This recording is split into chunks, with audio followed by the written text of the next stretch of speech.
for having given us another opportunity to come and glorify your name. We're here just, Father, to say thank you for the blessings. Thank you for the care. In Jesus' name, someone say amen. Amen. Yeah, you may be seated. And do not allow a seat in front of you that is not occupied, please. It will not be good manners for you to stay like you are at your home. This is a church, and we have order.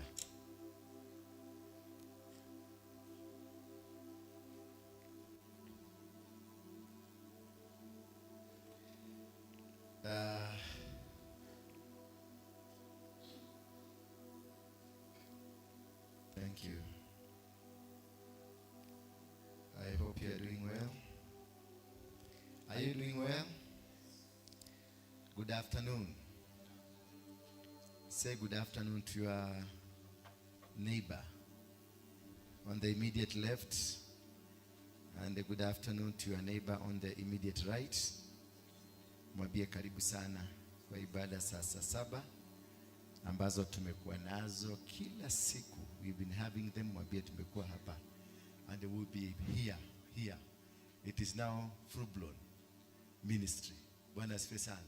Full blown ministry. Ni kwa nini mnakaa hapo nyuma? Simukae kwa hizi viti ama mnataka kupakwa? Ni wenyewe ndirareria. Urarora na haudhuda no gwe na haudhuda. Wewe na wewe siruke hapa, unataka kupakwa. Unawezaje kukaa? Kuna kiti iko hapo, iko mbele yako, utaki kukaa, unataka upagwe tu. Hapa lazima order itumike. Sawa? It must be orderly completely. Yeah. Tusipo train watu kukuwa na order, wataanza kubehave, wanakaa venye wanataka. Na hapa hamutakaa venye mnataka, utakaa venye kumepagwa. Wewe unaenda wapi tena? Mama Maria amesema usimame. Punguza volume kidogo tu. Thank you. Today we are looking at the hidden battles in your destiny. The hidden battles. Vita ambavyo vinakuanga ndani yako lakini hauvijui, hauvielewi. Ni vita tu nakutananga, unapigana tuna vita. You don't understand why you are fighting these battles, but they are there. They are there. And these battles are controlling, they are fighting you all over. You are trying to move forward, and as you move forward, unakuta unaenda mbele, lakini somehow things just happens and you find haukuenda mbele venye ulikuwa nafaa uende mbele, haukufaulu. Yani you find everything had been placed right. You have done everything right. You've gone to church rightly. Umefanya kila kitu iko right, but something is not happening in your life. Kuna complications. Si eti wewe ni msherati, si eti wewe ni mkora, si eti wewe ni whatever you are. Something somewhere is not working. Bwana Yesu asifiwe sana. And this is what I want to teach today, to understand ni nini hii kinaweza kuwa kinakusababishianga unakosa kuelewa, kukamata. Yani mipango yako umepanga vizuri na imefika mwisho, lakini katika kule kwenda kufika mwisho kuna vita tu vinatokea, vinakudivert. Kuna kitu kinatokea kwenye maisha yako kinasababisha unakosa kukaa kwenye mpangilio ya Mungu ama kufaulu kwenye mipango. Unakuta ulipanga biashara vizuri, ulipanga kila kitu vizuri, umepanga kama ni kampuni yako iko sawa, lakini wakati mnaenda sasa ku take off, unaanza kuona kuna watu wameanza kurudi nyuma, wengine wameanza kukuambia story zingine ambazo hazikuwa hata hawakuwa kizungumzia, but because you have hit the line ya kuanza hiyo kazi. Unasikia mtu akisema, unajua mimi sikuwa nimesaini contract, unajua mimi sikuwa nimefanya hivi, unajua tulifanya hivi, hatukuwa tumefanya hivi. Unaanza kuna delay ambayo inakusababisha ukasirike. Kuna delay inakusababisha tena uanze upya, ufute ile kitu ulikuwa umepanga, tena upoteze mwaka mwingine yote kutoka sasa mpaka mwisho. This is what I want to unravel today. Zinakujaga hivyo kwa nini? Why do these things happen? At what time? And who brings them? Because it can't happen wakati umepanga mikakati yako, kila kitu iko ready. Unaenda kupick sasa, unaenda kuanza safari. Ndio unasikia maneno mengine imeanza kutokea. Unasikia huyu anasema contract, unasikia mwingine anasema sijui nini, unasikia mwingine ameanza kuleta, unaanza kuona mvutano, hii ilikuwa iende hivi, hii ilikuwa iende hivi, hii ilikuwa iende hivi, lakini ukiangalia unaona this is a demon. na imeingia kwa hawa watu, wameanza kuongea kama demon, na imeingia kwa familia, imeingia kwa mama yako, imeingia kwa baba yako, imeingia kwa mzee, imeingia kwa bibi, na sasa unaanza kuona reaction ile imeanza kuwa nayo, mnaanza kureact, mna react because there is something that has been triggered. And unaona kama sasa kwa mfano tumekuwa na we had been praying, I've been praying for about 6 months to launch the lunch hour services. Imekuwa in prayers for 6 months. When I tried to start, kukatokezea maneno mengine, kukaanza vita hapa na pale, watu wakaanza kusema, ukaanza hakienda hivi, ukaenda kutokea vita kwenye kanisa mingi sana, mingi. Ile timu yangu ilikuwa hapa ya wazee, walikuwa wanajiita wazee wa kanisa, wakainukia wale wengine, kukatokea vita, na tulikuwa tumekaa na wao chini na tukapagana tunaenda kulonji. Na wakati siku ile tuliloji, ndio walianza kumupago, all of them walibaki sijui watatu, wale waliita masharedi, mashaamani, mawoti, matreasurer, masekretary, wote wakaanza vita, wakapigana, wakalimana na wakahama wote, wakaya. Ni mmoja tu alikuja hapa akaanza vita, wengine wote wakalimana, wote walitoroka. Alafu walienda wakakaa kikao mahali, wakasema tutaenda asade, hatutaenda kanisa, ndio tuomfundishe adabu. Umeona? Hiyo adabu sikuwa nafundishwa adabu kwa sababu ni mimi nahitaji adabu, lakini kuna plani tulikuwa tunaanzisha, the lunch hour services zianze. Hizo ndio walikuwa napigana na zazo, lakini wao waliingiwa na pepo ya kuzuia. Bwana Yesu asifiwe sana. Na ukiangalia unakuta kuna kampuni unaanzishaga, lakini kampuni, as you start the company, wakati mnapaga, mnakuaga na huyo mtu, mnapaga na yeye vizuri, mnapaga kila kitu is going smoothly until the day of the launch. When the day of the launch comes, ndio unasikia maneno, wameanza kusema tuongezewe mshahara, wanaanza kusema tunahitaji transport, wanaanza kusema tunahitaji kitu fulani, so that the time of the launch, maana kuna timing, the time of the launch, the time of the beginning of that particular thing, it is heavenly guided. Anything that you are doing in life, it is heavenly guided. And the demons, they know, and they are monitoring spirits ambao waliwekwa kumonitor everything and where you are going to start, because they know if you start this company, it is the destiny. If you start this ministry this way, it is the destiny. If you start this movement, it is the destiny. So they are monitoring spirits ambazo zimewekwa to make sure you will not start. But before you start, arrangement zote watakuruhusu, utatembea kwenye arrangement, mutapanga na wao, you will do everything. You will spend a lot of money. Only wakati mnaenda kuanza ndio vituko zinaanza. Ndio nakuta sasa huyu anakuwa kiongozi, huyu amekuwa mkubwa na huyu amekuwa mkubwa. Sasa hivyo mimi siwezi kukaa hapa, na huyu amechukua mamlaka yangu. The main aim ni kale ka duration tukakulonji. Kakipita sasa tena unaona wamerudi tena, mtumie pesa nyingine kupanga kitu kingine. Na hiyo kitu inakujaga once in a while. Kuna vitu zingine that comes at a 4 years, 10 years, 1 year. Kuna watu wanapatanga blessings zao periodically, of a period of 2 years, a period of 1 year, period of 5 to 10 years. Unakuta kuna mahali baraka zako zinakujiaga. Maybe it could be after 10 years. Maybe it could be after 5 years. Maybe it could be after 2 years or 1 year. So they will always time you where you crack the system. Kama ni 10 years, they will wait until 10 years. They will be nowhere. They will be not touching you until the 10th year. Ndio utaanza kuona sasa watu mlikuwa mnafanya na wao, people you trusted 100%, wameanza reaction, wanaanza kupigana. Unaanza, huyu anasema hivi, huyu amechukua mamlaka yangu, huyu hajachukua mamlaka yangu, huyu amechukua pesa yangu, huyu hajachukua pesa, because they want just hiyo time ya kulaunch, hiyo time ya blessing yako bali na igililiaga iruke. Ikiruka sasa wanakuja sasa, unasikia hata yule alikuwa anang'ang'ania mamlaka hataki mamlaka, hata unasikia alinyang'anyana hataki. Unakuta sasa they have gone, they are not interested anymore. They will wait you again until that other time ya blessing. Bwana Yesu asifiwe sana. So what happens between now and the time of blessing, or that single time, that particular time, there are hidden battles that will come. Very hidden. You will think it is normal. You think that hii ni kawaida tu, mpaka imefika mahali unafikirianga this is ni kitu ya kawaida, but it is not normal. It is a hidden battle to stop you getting into your destiny, to make sure that you don't achieve, to make sure that you don't connect yourself, to make sure that you don't achieve what is purposely of yours. Because the timing ya blessing, when the destiny is connecting, inakuwaga na season yake, because God works in times and seasons.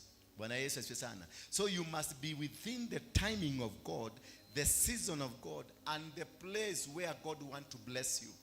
Hallelujah. Kama ukienda upate nyumba mahali fulani upate ina upinzani mkubwa na ya kibiashara mnataka kufanyia kazi, and you see the resistance that you are getting, ujue hapo ndio destiny iko. Ngangana mpaka ufaulu, and make sure nobody derails you from the program of God.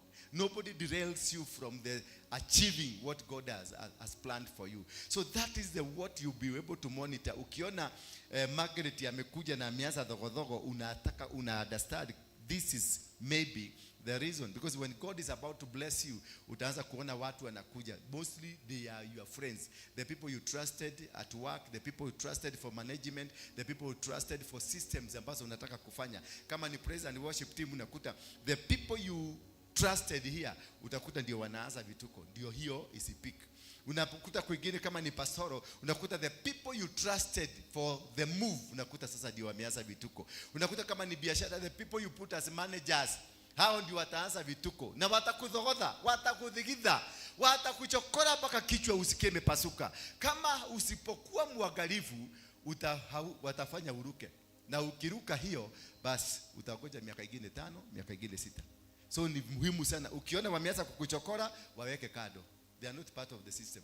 They are not part of what we are supposed to do. They were sent there to come and to monitor for that particular time. Hiyo siku ndio walianza kulipuka. Hiyo siku ndio walianza kukulima. Hiyo siku ndio walianza kusema ati hii ni position yangu, hii si position yangu, hii ni position yangu. Unaanza sasa wameanza kuiba kama propela, wanaiba kama propela. Unasikia huyu ako bali anarushia mishale yake bali, na huyu anarushia mishale yake kusabotage what you are doing.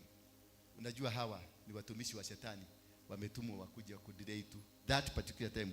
They are not there for a long time, watakaa tu for that particular time. The other time they were good with you, they were eating your money, or you are eating money together. Mmekuwa mkikula pamoja, mmekuwa mkipanga mipango vizuri pamoja, strategically mmekuwa mkifanya vitu pamoja, kila kitu was working very well. But wait until that day, ama that month, ama that week, ama that system imeanza kufuguka. Hapo ndio utajua ulikuwaka na mashetani, haukuwa na watu. So ukinotice kitu kama hiyo imeanza kulipuka, imeanza kuchomoka, ukaupinzani kameanza kuingia, avoid those people like a dead person. Watoroke. Muondoke huyo mtu, hata kama ni mzee yako, ama kama ni mama yako, hata kama ni baba yako, muondoke. Ni kama venye unaweza kuondokea mtu amekufa. Maana huyo sasa ndio destiny killer. Now they were anointed for that particular time. Wakimaliza kazi yao, hautawaona tena. Unasikia wamehepa, unasikia amepata kazi kwingine, na amekuja na amesema apology. Na apology anasema sasa, I'm sorry, I'm not going to be working with you because nimepata contract America, because ameachieve. Ndio maana amepata contract. Maana alikuwa ameambiwa ukiachieve hii tutakupatia kazi mahali. Ukiachieve kufugia huyu mtu asivuke, bas tutakupatia. Because in the heaven and in hell they know who you are, and their motive and their agenda is to make sure who you are, you don't come out. The major motivation is to make sure who you are does not come out. So they will do everything possible. Ukiona kumeanza kutokea msukosuko kama kanisa hii, watu wameinukiana, wanakupiga, wana record to message, to kusabotage, ujue you are in your season. Kaa gumu. Bwana Yesu asifiwe sana. Kaa gumu na ukae kama mnyama, na ukae kama kitu kibaya kama jege unarusha wakuondokee. Play around peke yako. Ukiona wamekuinukia, play around peke yako. Cheza hiyo game peke yako. Don't involve anybody, hata mtoto yako, hata mama yako, hata right hand man wako mweke kado. Maana hata right hand man atatumika, ataagusha kijiko ama girasi peke yake. Girasi iaguke, awache pieces zingine, ukienda kupita udugwe mguu ujikuta Kenyatta. Mguu itafura hivi itakuwa kama elephantiasis. Uende tu Kenyatta ndio uondoke that day. of blessing. Hiyo day ikipita, unasikia mguu ilipona. Just miraculously. Na unasema Kaini ananyonekanire. Mungu alitenda muujiza, nimepona. Hakuna muujiza ilitendeka. Ni kuondolewa uliondolewa kwa game. That is why now they are happy. They have finished the game. No longer needed. You are no longer needed. Now they abandon you for another wedding. Ikumeze huko. Unasikia mule mtu mlikuwa mnafanya naye kazi. You are good partner. Wakati mnaenda kupata penetration. Because kwetu nyumbani kuna hiyo system. Hiyo ndio wanatumianga. They can't use a system that does not exist in your bloodline. They can't use a system that does not exist in your family. Kama ni uchawi, utajikuta wakati unaenda kubarikiwa ndio unakutana na mtu anakuambia kuna mtu ako Mombasa na ni mtu mzuri sana. Huyo akienda kwake, akuone hivi, anakuambia maneno yako yote na kutoka hapo hii shida uko nayo itaisha. Kumbe that week ndio Mungu alikuwa anakuja kukuponya. Unakimbia kwa mganga, unapitiwa kadito, ukifika nyumbani majini zinaanza kulala na wewe na zinakutuaga. Mungu anakuondokea. Sasa wewe unaenda kwenye kaburi la sahau, because they will look what happens in your family. Hebu enda fuatilia nyuma ujue kwenu kuna associatiwa na nini, na uchawi na uganga na usharati na wizi na nini. Hizo vitu zote ziko kwenu. Those are the betrayals that will come to you. The time God is speaking, the time God is blessing you, that is the time they come. And number 3, internal conflicts like pride and or doubt. Internal conflicts. Unakuta kuna internal conflicts. Sasa katika umeanza biashara, kama kwa mfano tumeanza kampuni inaitwa nini, tuseme Bethel ama Besima, unakuta mnatengeneza system, mnatengeneza kila kitu, vile vitu vyote vinakuwa ready for use. Wakati mnaanza kwenda kuroji, ndio unasikia vitu vinatokea hapo, kastori kingine kanatokea hapo, kingine kanatokea hapa. Mwingine mpaka anasema watu wameanza kucomplain, anaingia kwa mtandao. Sasa anataka kublast mainly to make sure this thing does not go. Unasikia kama nini, kama Bethel kabuni yetu ya communication, unasikia kuna kitu kitainuka amongst the people that are working there. Kuna kitu kitainuka, ama system ya serikali, ama kitu kutatokea kitu ambayo ita make sure what you are about to get that week, what you are about to get this month, the breakthrough that is about to come. Kama sasa president hapa unakuta wanainukiana kama manyoka. Na ni watu wanaiba, ni waibi, ni waedi wa biguni. Lakini muinukiano ile utakuta hapa, mpaka unaenda unawachungulia ukiwa bali uone kama ni manyoka ama ni watu. Maana you don't understand what's the fight for. Bwana Yesu asifiwe sana. Hapo ndio unajua these people are about to get into their destiny. But now one person has been selected by the devil to cause the turmoil, to cause the problem. Conflict inatokea. Mnakuwa mnashaba hii ya succession. Familia mzima mnakubaliana mwezi wa 6 ndio tunaenda kupatiwa shamba yetu. Mwezi wa 6 ikifika, one of your sister anachomoka na anaenda kotini kupiga hiyo kitu. Na hakuna reason. Mkimuuliza ni nini, hana reason. Ati wakati nilikuja December, mlikuwa mnaniangalia na macho baya baya. Na mimi nikasema you shall know who I am. Macho peke yake. Na ni dada mmoja, maana walikuwa wamenyang'anyana boyfriend kwingine. Sasa ameilete into the conflict of home. Na unaona anasugusha jicho, inakaa kama birigori. Inasuguka kusuguka kwa sababu ya something that was not even part of what you are fighting for. Not part of the system. Mnakosana, mnaenda kotini. Mkienda kotini, vitu zote zinakuwa frozen. Sasa mnaanza the battle of succession. Battle of succession inaenda 5, 6, 10, 20, 30 years. Mnakuwa nyinyi yote maskini and you have properties. Mko na magari zinaosea kwa cop out, pesa zinakaa kwa account fixed, mka kuwainua the chronic diseases, mnakufa, mnaacha watu wengine watakuja kuitwa watu matrustee ambao hata si wa familia yenu, ndio watakuja kugawa mali. Kugawa mali wanajigawia pia. Na hatagawia nyinyi, watagawia generations to come. And that is the end of you. And na unakuta ile mali yote ilikuwa imetengenezeka imeisha because of the conflict. And this was just meant because of one person ambaye alikasirishwa na mwingine, not because of the reason that you are fighting for another reason. Ati uliniangalia na macho baya, ulinipita kwa, na mimi sikukuona. Mimi I was driving, sikukuona, nilikuwa nimeangalia mbele vizuri, alafu nilikakupita kwa stage huku nibeba. Sasa mimi nikajua si ni madharau sasa. Sasa ni madharau gani unaweza kuniletea?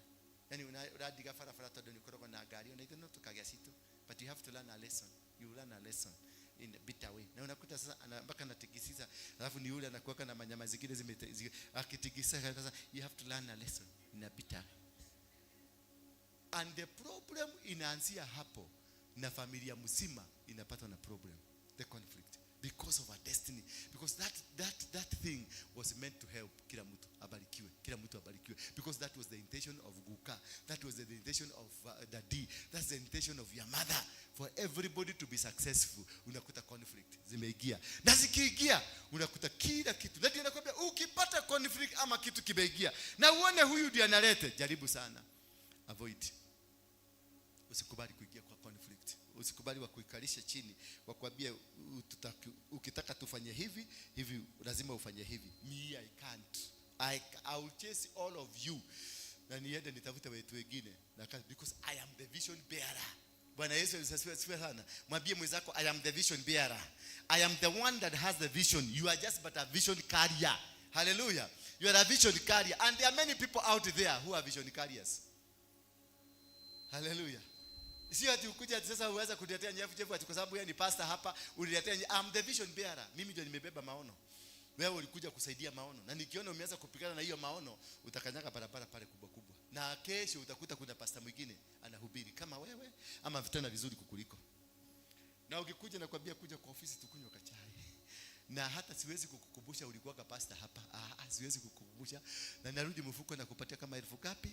2, maana najua nyoka imeniondokea kwa maisha yangu. Because this was meant to come and derail me. Sasa mtu kama huyo, ukiona mtu anakuja kwa maisha yako to make sure there is a delay, alete conflict kwa maisha yako, usikubali. Utakufa ukiwa maskini, utakoda. Utakoda macho. Imagine ukikoda macho. Unajua mtu akikoda macho, watu wote wanajuaga huyu ni kutuacha na acha. Maana macho inaedaga na huko ndani, tumifupa tunakuja hapa mbele. Sasa anakuona kama zile gari zilikuwa Ford Agria. Wangapi waliona Ford Agria? Ford Agria iko na macho imechomoka hivi, iko hapo ndani, mabati imechomoka hivi. Sasa unaonanga mtu anakucheki ni kama ni kidesigner fulani, anakaa kama chameleon. Akikucheki unaona chameleon venye kanaangalia kakienda hivi pole anakucheki. Avoid those kind of people like a dead body. The way you cannot sleep with a dead body in your house, avoid them. They are dangerous, particularly when God is about to bless you. When you are in your season, avoid them. Ukiingia kwa season, ukipita, waite mkuje mkule. Wachijie mpaka busi, na ukipata ng'ombe, kama ni wegi, chija ng'ombe mkule. Ukijua, you have won your battles. You have conquered the system, and you are heading where you are supposed to go. Avoid them. Funga mafizimu zao. Put them away from you. Keep yourself walking, because you are the one who is carrying the vision. You are the vision bearer. Bwana Yesu asifiwe sana. So avoid this. And number 4, avoid historical events that are generational, historical. Baba yangu alikufa, baba yangu alituachia, mama yangu alikuwa, Guka alikuwa, kulikuwa na wachawi, shosho wetu alikuwa na turoga. Hizo vitu zote zinafufuliwagwa wakati unaenda kubarikiwa. Sasa kama shosho yako alikuwa mrogi, sasa unaotaka na yeye kila siku, anakutokelezeaga kila siku, ndio uwekwa kitu inaitagwa fear. Fear, it is the greatest weapon that removes you from the presence of God. And that is why Joshua aliambiwa in chapter 1 of Joshua, aliambiwa namna gani? Do not be afraid nor be dismayed. Alirudia, Mungu alirudia 6 times. Do not be afraid nor be dismayed. Akamwambia Musa, do not be afraid nor be dismayed. Akamwambia Jehoshaphat, do not be afraid nor be dismayed, because I am with you. Because God understands fear inatumikaka kwa shetani kukuondoa kwa in the plan of God. When they bring fear, na unaanza kuigizwa uoga, unaanza kuogopa, it is the system ya shetani kukuondoa from the plan of God, because you fear. Unaambiwa ingia pale. Kama sasa kuna watu wengine mnakujaga hapa, lakini inabidi muombe kwanza, maana mnaenda kwa Dora Waroiki. Sasa mnaletwa Dora Waroiki wa nini? Wa Mugeke. Sasa una imagine ndiye kwa Dora wa Mugeke. Unapigia aunti yako, aunti, dadhi hado mahoya hii, ojige mahoya ini. Hakikoro wathi hado mahoya mukota anusha rada kuiga mahoya ini. Ugo does it mean akuna nguvu kuliko kule unaenda? Si ndio? Maana uliomba akuombee usiende kupatana na shida kwa huyo unaenda. Bora usiende kwa auntie akuombee. Hallelujah. Sio ni upuzi, because something will be put. Ni kitu tu imewekwa. Hata nikikuja nikutolea unabii utaenda kwanza kufikiria kwanza. So it will not work. Because you have a doubt kwangu. Unaniogopa. Na katika ile kuniogopa inasababisha unakosa kuona Mungu ndani yangu. Na the system hiyo ikiingia umekosa kuona Mungu because of fear, unakosa kwenda, because you will not be able to succeed. Fear brings the devil and the plans of the devil. Fear brings you down. Fear brings confusion. Fear brings downfall. So avoid anything that can bring fear. And these things are mostly generational. Bwana Yesu asifiwe sana. Kuna ile shamba yenu ya huko Murang'a, huko Kiagatika, huko wapi? Huko Nyeri, huko upande ya Nyahururu, huko Nakuru. There is this shamba ambayo ukienda unasema anko alienda kukata hiyo shamba. Ako kwa kaburi. Aunti yako akaenda kukata hiyo shamba. Ako kwa kaburi. Sasa wewe unaambiwa uende ulime, unasema hasa ndikwenda. Maana utaenda kwa kaburi. Maana there is an intent of fear about you part ndani yenu. So you will never want to be associated. You will never want to go. You will never want to move because fear is ruling over you. Once fear rules you, you have lost God. You are never going to work with God. Bwana Yesu asifiwe sana. You are never going to be that daughter, that son of God who is a blessed person, and therefore you suffer greatly. You suffer like yani unapata shida nyingi sana. Kwa hivyo that is the most important thing ambao unafaa kuelewa. Alafu and these historical events, they bring diversions, like when Jesus was coming from the 40 years and the 40 years of days of prayers. Na akaweka mkono moja kwa mfuko sana umani. You know you are very powerful. Ugeuze hii mawe na huko na jaa. Geuza hii mawe kwa mkate. Because you have the power. Wanajua who you are. They understand. They know who you are. Walikuja hawakuambia Yesu afanye kile kitu hawezi fanya. Walimwambia, and again wali connect ako na jaa. So they connect you with the reason for you to do that thing. The reason ni nini? Uko jaa. Kwa hivyo ukiambiwa hii kitu inawezafanyika, one thing, the glory will be on you na utashiba. You with something that is not within you. They will connect you with something that is within you. Hiyo ndio kitu watatumia kuweka fear ndani yako. Kuweka kitu inaitwa arrogance, diversion, kukudivert from the plan, from the reason of God, from the season of God, from any arrangement of God. Watakugeuzia hapo ndio watakugonyera kwa ile kitu iko ndani yako. Hawakugonyi na kitu ambayo iko outside, wanakugonya na ile kitu iko ndani yako. Kwa hivyo ndio unakuta you lost the battle because you lost it from inside. They will make sure that anything you lose, ile battle ukishindwa, haushindagwi battle from outside, unashindagwa battle from inside. They will put fear. Watakuweka fear nyingine mpaka unakuwa unataka kunyenyekea, maana wewe ni bibi, housewife, house material, unanyenyekea. Na kunyenyekezwa huko unanyenyekezwa because they want you to lose your integrity. Bwana Yesu asifiwe sana. Hallelujah. Are we together? We have types of hidden battles. Types. Ile tulipatiana nini? Those were not types. They were not types. Now I want to give you types. 2 types, 3 types of the types of hidden battles. 1, spiritual warfare. When you encounter those, ile ni kuwapatia mbele wa the systems of the hidden battles. But now I'm giving you types. That in your life there is a lot of spiritual warfare. Whatever you do, wherever you go, unakutana ni mapepo na nguvu za kila kitu. Something wrong is happening around you. Unakuta baka unataka kwenda kufanya kitu, unataka kwenda mlimtiz. Inaletangwa na spiritual entities ambazo zinakuanga rulers. Then these rulers are rulers of prosperity. Watawala wa huko kwenye anga, watawala wa anga ndio wanapigananga na wewe. Watawala wa huko kwenye anga, watawala wa anga ndio wanapigananga na wewe. Ndio wanapigana na in business. Too much resistance in your family, too much resistance. Unakuta watoto wako wamegojeka. When you are about now unataka kufanya kitu hata unasemekana sasa wewe ndio utafanya nini? Wewe ndio utakuwa admitted kwanza. Watoto warudishwe nyumbani lakini wewe ulikuwa admitted kwanza. Na ulikuwa unapeleka wagonjwa watoto. Because there is an entity a spiritual entity. Hospitali unaambiwa ni growth, na hiyo growth imeshika matumbo, imeshika padi na padi. Sasa wewe unaweza die anytime, na ulikuwa unataka kuweka investment. Sasa unaanza kuona, sasa nitaweka hii investment, nitaweka mamilioni, ukikufa unaona ukiwa kwa ndani ya saduku umelala watu sasa shetani anakuletea picha venye utakuwa. Alafu sasa anakuletea picha nyingine, watu wakilarua pesa yako, wakilarua mashamba yako, wakilarua biashara yako, unasema sita invest. Kegwe, maana ulienda kwa daktari fake akakwambia uko na growth. Na akakwambia hiyo growth most likely ni cancer. Sasa una imagine, most likely ni cancer. Sasa tu pesa ulikuwa unataka kuinvest na kashamba kingine unauza, unaweka pesa kwa account in readiness kwenda India. Sasa unaanza kumenya pole pole. These are the principalities, forces of darkness, rulers and authorities that will cause fear, total confusion in your life. Then you will not be able to invest. You will not be able to do things of the future. Therefore, they will ruin you completely. You will never rise up again. Utakuwa sasa maskini, because that is what they wanted you to become. Na pesa yote kiisha, kunasemekana hata hakukuwa na growth. Niko harwa mno.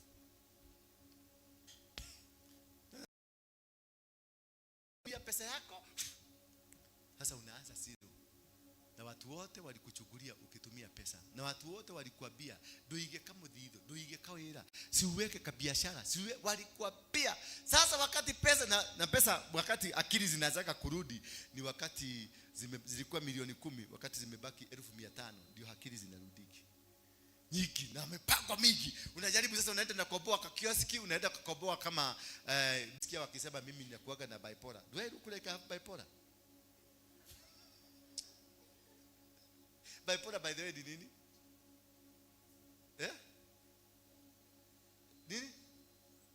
Nini? DCI? A disorder, a mental disorder. Do I look like niko na mental disorder? Na ni mshirika hapa, na anasema mimi niko na bipolar. Na anakuja kunisikiliza nikiwa na bipolar. Sasa ile tikiara galile. Na wanakaa mzuri, wanakudiscuss vizuri, wakisema watakula pesa yako vizuri, kwa sababu uko na bipolar. Nimagi ukemaliele. Sasa you can imagine the kind of people you have around you, because they have personal sins that has emanated from the family background. Ile family wametoka wakikuja hivi, that personal sin ndio inafanya wakudiscuss kama I'm their pastor, I'm their spiritual leader, they are feeding from me, but I have bipolar. So what am I releasing to them? Kwa hivyo hata yeye ako na nini? Ako na bipolar. Lakini mimi I refuse. Mimi nimekataa. Sasa ulienda wapi? Wewe ulienda kukemboi? Bwana Yesu asifiwe sana. Hallelujah. So this, when somebody is battle personal sin, maybe aliachakwa na bwana yake, maybe alifanywa na nini, na alifanywa madharau, ndoa yake ilikosa. Ukikuta sasa hawa watu tunakuwa na tushida, kama sasa tushida tu hapa, tushida tu pale, tushida pale, tunakuwa transferred, tunaletwa hapa. Sasa unakuta roda pale ako na issue zake, hizo issue zake ndio atadiscuss na nini na huyo yako na issue zake atadiscuss na nani na huyo mwingine. Na unakuta katika issue sasa, kama mfano ofisi mnakuja kama kwangu kule nyumbani kutembea, ukiniuliza choo iko wapi, si nitakuonyesha choo, ama utaenda kujionyesha kwa choo kwangu? Utaenda kujionyesha? Sasa kumbe na huyo anaogojea kuona nikienda kukuonyesha na kuuliza umemaliziwa. Na huyo ni mtu baadaye anakuja na kukwambia Bwana asifiwe apostle, Mungu amekulinda, mwaka huu ni mwaka yako, unaenda kubarikiwa mpaka dunia itashangaa. Na sasa hiyo 3 minutes ameuliza mama, umeenda kuonyesha mama pale, umemaliziwa. Sasa unashindwa, huyu mama kwani alikuwa kuku? Why? Because of those kind of personal sins ambazo tuko nazo katika ndani yetu. Sio kupenda kwake, ni hiyo maana ndani yake. Maana why? Mbona hakuuliza kitu kingine, ama kichanuo, umechanuliwa nywele? Aliuliza kile kitu anafanyaga, because that is her foundation ya personal sin yake inakuwaga hapo. Ndio maana that is the only thing ambayo inaweza kutoka kwa mdomo yake. Ukisikia mtu yote ana discuss ka issue fulani, hiyo ndio shida yake, na hivyo ndivyo anakuaga. Halo. Bwana Yesu asifiwe sana. Tuendelee ama tusiendelee? Number 2, what brings internal struggles ni temptations. Tulizungumzia mambo ya temptations. Unakuta temptations za kujaribu kuleta kejeli, unajaribu kuleta tuishu, tunaleta temptation na magerio meta kwa magerio. And number 3, desires of heart. Desires. Like now, the brothers who sold Joseph, they had a desire to kill. Bwana Yesu asifiwe sana. So there are people that has a desire. Wamekuja hapa tu anataka kuona ministry imeanguka. Anakuja tu hapa anataka kuona praise and worship imeanguka. Anakuja anataka tu kuona pastoral program imeanguka. Anakuja tu anataka kujua every program. Kuna siku nyingine Rogoro anachukua simu zangu zote zimekuwa diverted pale. Wanamuuliza, kwani wewe umekuwa bibi yake? Why? Todo ekwenda agutweka ke. Yeye mwenyewe ndiye alikuwa anataka kukua bibi. Lakini sasa amesikia kuna bibi anachukua nini? Niliambia Rogoro akikuuliza nasema ndio achukue bigijia jinyoge kama namna gani, kwa sababu sasa mimi nitaweza na simu zenu nyote zinakujaga simu karibu 500. Sasa nitawezana nazo zote. I have to bring, na nimenunua mashini ya switchboard. Sasa simu zote zitakuwa zikiingia kwa switchboard na watu wakupokea ni wengi, wanakuzungumzia. Sasa wachana na mimi, wacha kunipatia maneno mingi. Ati siwezi kuongea na apostle. Hata kuna wengine anajifanyaga mimi namwambia mimi ni PA wake. Siwezi kuongea na yeye. Na ameniambia nikuulize unataka nini? Ni kitu personal, ningetaka tu kuongea na yeye. Ni personal namna gani? Niambie tu, kwa sababu mimi ndio PA na mimi ndio namconvince, anasikia ni wewe unamconvince, so you are a good person. Sasa apostle anakuanga na bibi. Namwambia hana bibi na tunamtafutia bibi. Na wewe, how old are you? Can you make a good wife? Oh yes, that's why I called. I want to meet him personally. Can you organize for me? I'll buy you a cup of tea. Organize for me, I meet him personally. You know that man is handsome. I love that man. Sasa anakupatia maneno, anakupatia, alafu namwambia I am the apostle. Lakini you are an agent from hell. I can't marry such a person. Kuja kanisani ni kuombea. Nasema achana na hiyo kanisa yako, siwezi kuja. Bwana Yesu asifiwe sana. Because these are the desires of the heart. What are these people? Wana desire gani? Wanakutakia nini? What do they desire to see you? How do they desire? Wanapenda kuona wewe ukienda wapi, ukianguka aje. Kuna watu wanataka tu waone ukianguka wafurahi. Just pam uanguke, wanakuja kukuchukua. Wanakuja tu kukuchukua. Kai. Huyo ni apostle. Pole. Na huko ndani ana rejoice. Nasema silikuwa natuligia kama wakati wa Danieli, the political reason. No, Danieli alirushwa ndani ya tundu la simba because of political reasons, because the desire of the king was to eliminate this man, but God refused.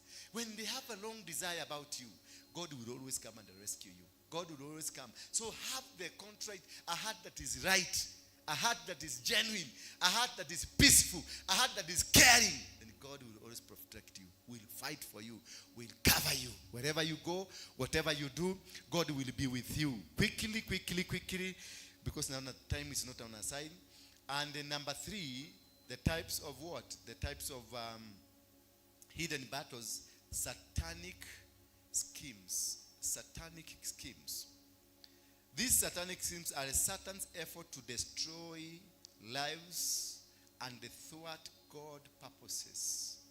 Their mission is to destroy the plan of God in you and even thwart the processes of God. Kuibadilisha, systems za Mungu kuzibadilisha. Kama ni mtu, kama ni kitu biashara ulikuwa unataka kuanzisha biashara fulani na Mungu amekuitia kwenye biashara, unakuta kuna plani zitakuja, unapata mtu mwingine anakuitia biashara, anakuambia kuna biashara iko Nigeria, na hiyo unapata 300%. Unatoka kwa hii unaenda kwa Nigeria. Mkienda kwa Nigeria kumbe walikuwa wash, mnafagiliwa. They thwart the processes of God.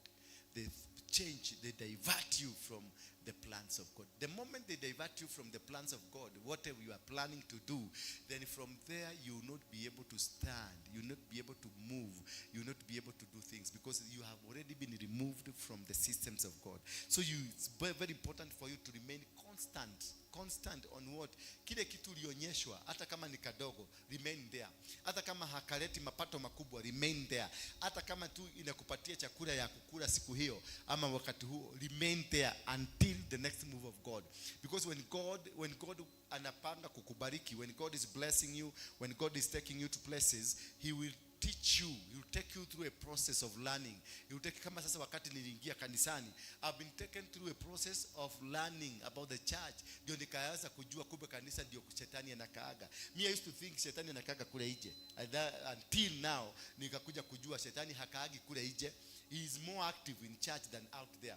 Because already kwa basi yako na watu wake, already kule nje yako na watu wake. Where will he be active? Ni hapa. Alafu mimi nilikuja nikashika watu nikawahebelia, nikapatia mmoja hapa akalalia, mwingine hapa akalalia, mwingine akalalia hapa, mwingine akalalia. Kumbe ni manyoka, ni makobra na ni mataiga na manini zote zilinilalia, zikaanza kuninyonya. Mimi nikafikiria ni Holy Spirit. Kumbe ni kunyonywa, ninanyonywa pole pole. Until wakati ninaenda kuanguka chini, wakati wamekosa kunyonya zaidi, ikitu ya kunyonya, ndio nilikuja kurealize. Kumbe I gave my chest snakes. I gave my chest to scorpions. I gave my chest to something that was wrong.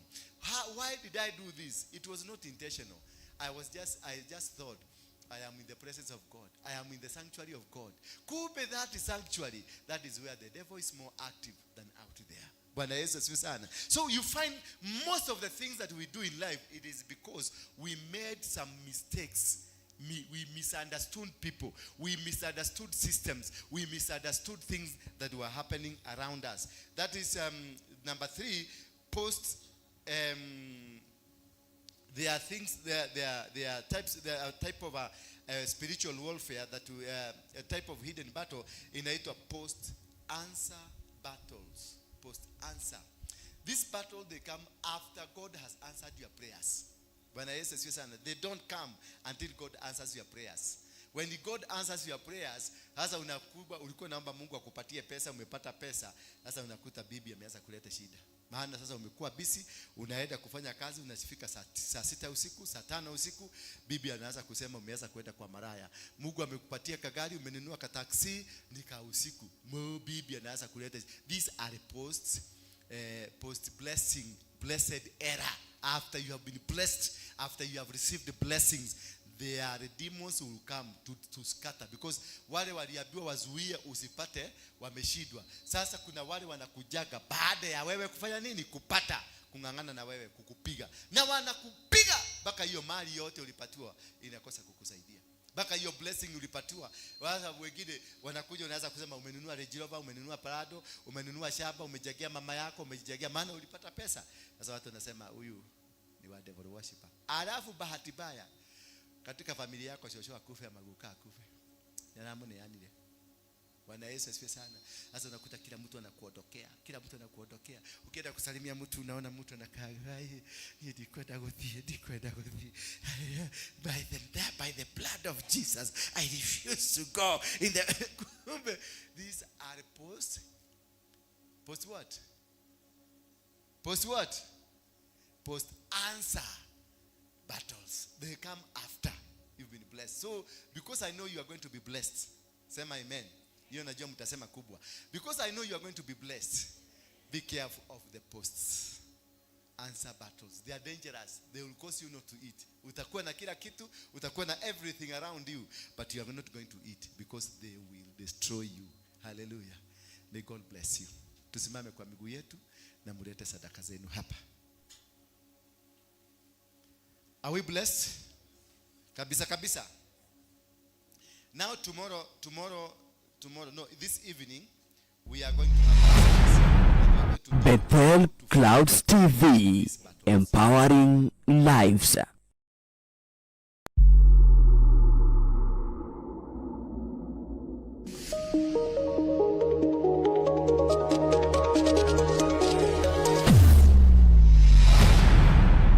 Bethel Clouds TV, empowering lives.